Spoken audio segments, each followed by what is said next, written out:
नमस्कार। मैं सुनीता कथा मंथन में आप सबका स्वागत करती हूँ। कथा मंथन में आज सुनिए रविंद्रनाथ टैगोर जी द्वारा रचित हिंदी उपन्यास दो बहनों का द्वितीय अध्याय।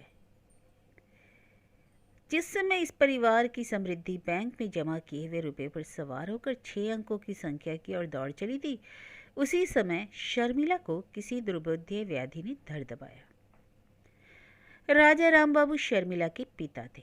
बैरिशाल जिले की और गंगा के मुहाने पर उनकी कई बड़ी जमींदारियां थीं। इसके सिवा शालीमार के घाट वाले जहाज बनाने के रोजगार में भी उनका शेयर था। उनका जन्म पुराने जमाने की सीमा पर और इस काल के ही हुआ था। कुश्ती में, शिकार में, लाठी चलाने में उस्ताद थे। Merchant of Venice, Julius Caesar और हेमलेट से 2-4 पन्ना कंठस्थ बोले जा सकते थे।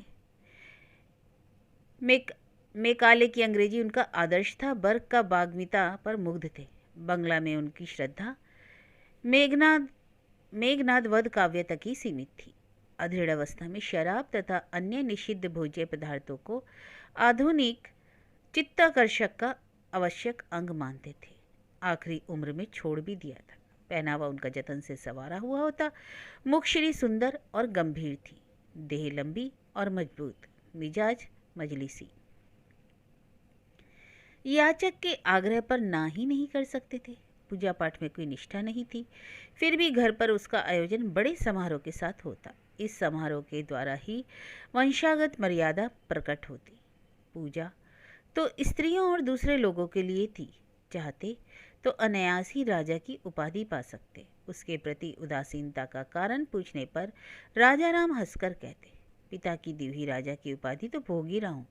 इस पर दूसरी उपाधि बैठाने से उसका सम्मान कम हो जाएगा। गवर्नमेंट हाउस की विशेष ड्योढ़ी में उनका ससम्मान प्रवेश था।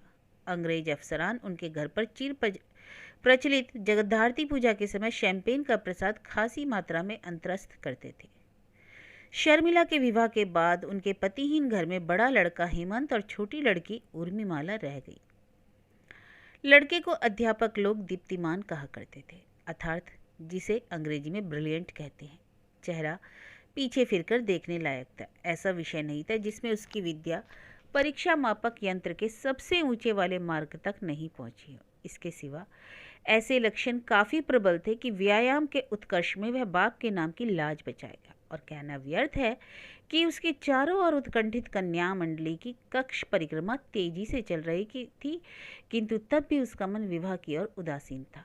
तत्कालीन लक्ष्य यूरोपीय विश्वविद्यालय की उपाधि प्राप्त करना। इसी उद्देश्य को सामने रखकर उसने फ्रेंच और जर्मन सीखना शुरू किया। और कुछ करने को ना होने से अनावश्यक होने पर भी तब उसने कानून पढ़ना शुरू किया। और उसी समय हेमंत की आंत्र में अथवा शरीर के किसी और यंत्र में ना जाने वाले कौन सा ऐसा विकार उत्पन्न हुआ कि उसका पता डॉक्टरों को नहीं चल सका। वह गोपनचारी रोग उस मजबूत शरीर में इस प्रकार घर कर गया मानो किसी प्रबल दुर्ग का आश्रय लिए हो। उसे खोज निकालना जितना कठिन हुआ, उतना ही उस पर आक्रमण करना भी। उन दिनों के एक अंग्रेज डॉक्टर पर राजा राम की अविचलित आस्था थी। अस्त्र चिकित्सा में उनके हाथों यश भी था। इसी डॉक्टर ने रोगी के शरीर में खोजबीन शुरू की। अस्त्र व्यवहार के अभ्यासवश उन्होंने अनुमान किया कि देह के दुर्गम अंतराल में कहीं विपत्ति जड़ जमाकर बैठी है, उसे उखाड़ फेंकना चाहिए। अस्त्र चिकित्सा के कौशल की सहायता से स्तर भेद करने के बाद जो स्थान अनावृत हुआ, यहाँ कल्पित शत्रु भी नहीं मिला और उसके अत्याचार का चिन्ह भी नहीं, और भूल सुधारने का उपाय भी नहीं रहा। लड़का चल बसा।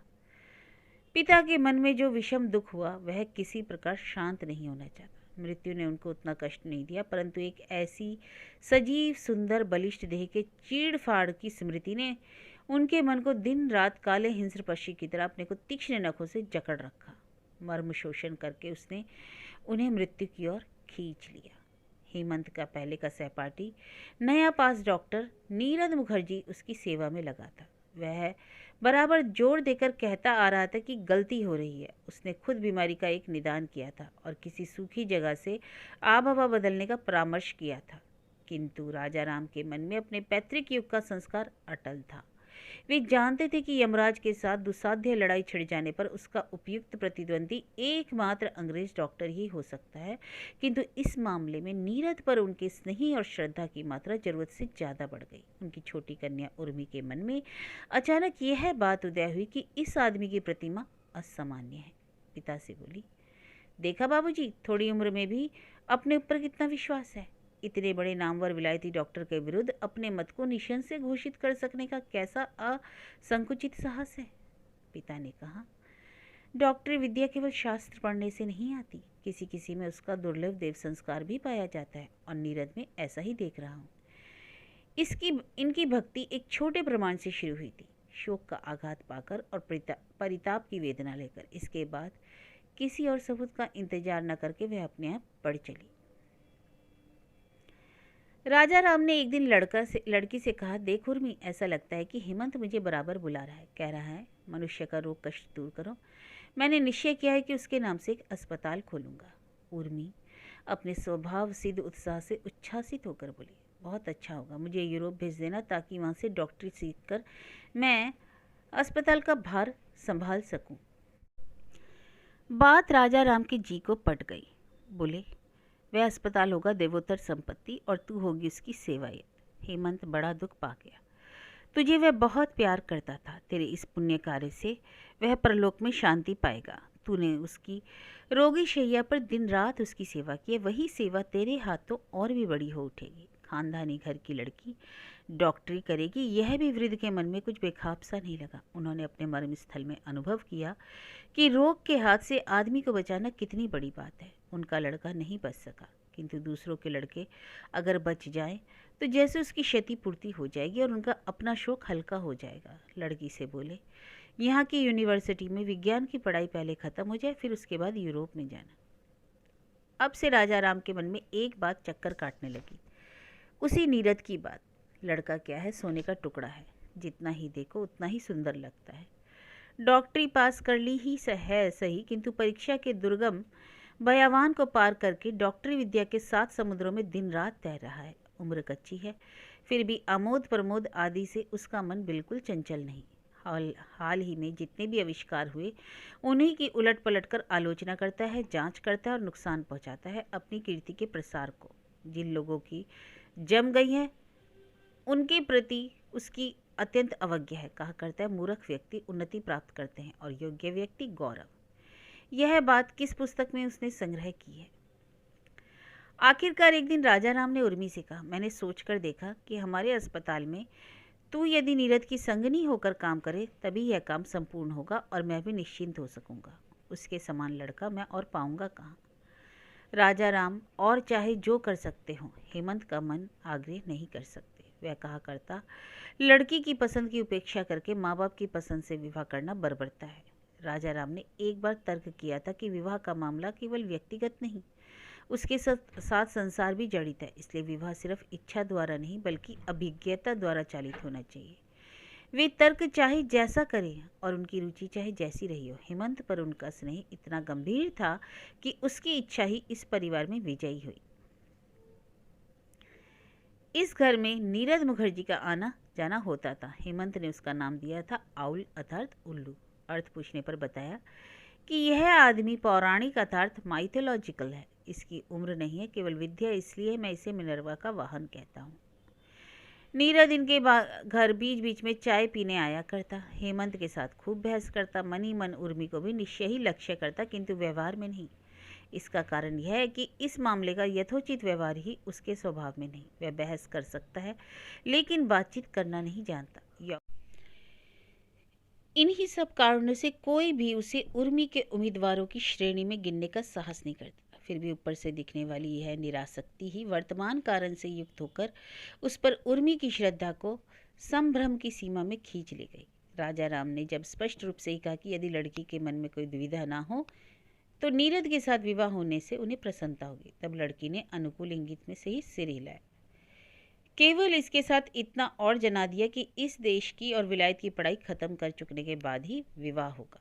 पिता ने भी कहा, यही ठीक है, किंतु परस्पर की सम्मति से संबंध पक्का हो जाने के बाद स्पष्ट ही कोई और चिंता नहीं रह जाती। उधर नीरद की सम्मति पाने में भी देर नहीं लगी। यद्यपि उसकी भावभंगी से यही प्रकट हुआ कि विवाह का संबंध वैज्ञानिक के लिए एक बड़ा भारी त्याग है, प्रायः आत्मघात के आसपास। शायद इसी दुर्योग को किसी प्रकार शमन करने के उपाय स्वरूप यही शर्त तय पाई गई कि सब बातों में नीरद उर्मी की रहनुमाई करेगा, अर्थात भावी पत्नी को धीरे धीरे अपने हाथों तैयार कर लेगा।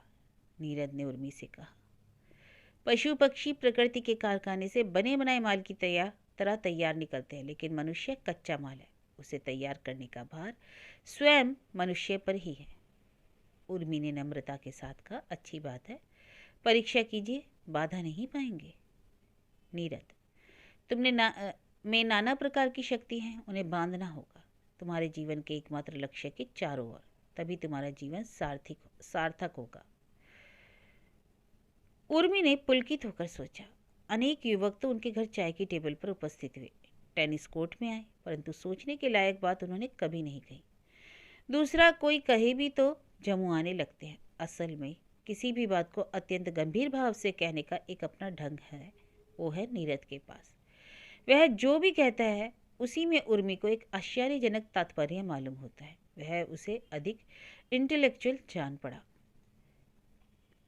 राजा राम ने अपने बड़े दामाद को भी बुलाया। बीच बीच में निमंत्रण का बहाना बनाकर एक दूसरे से अच्छी तरह परिचय करा देने की चेष्टा भी की।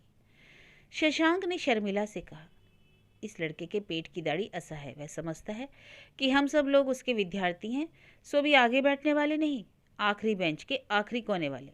शर्मिला ने कहा, हंसकर कहा, यह तुम्हारी तो जेलसी है। क्यों? मुझे तो बहुत अच्छा लगता है। शशांक, छोटी बहन के साथ स्थान परिवर्तन करने का विचार कैसा है? शर्मिला, तब तो तुम शायद शांति की सांस लोगे, मेरी बात और है। शशांक के प्रति नीरद का भातृभाव भी कुछ बड़ा हुआ नहीं लगता। शशांक मनी मन कहता, यह तो मजदूर आदमी है, इसे वैज्ञानिक कौन कहे, हाथ तो है लेकिन दिमाग कहाँ है। शशांक नीरद को लक्ष्य करके साली से मजाक भी करता, अब पुराना नाम बदलने का मौका आ गया। क्या अंग्रेजी मत से? नहीं, विशुद्ध संस्कृत मत से।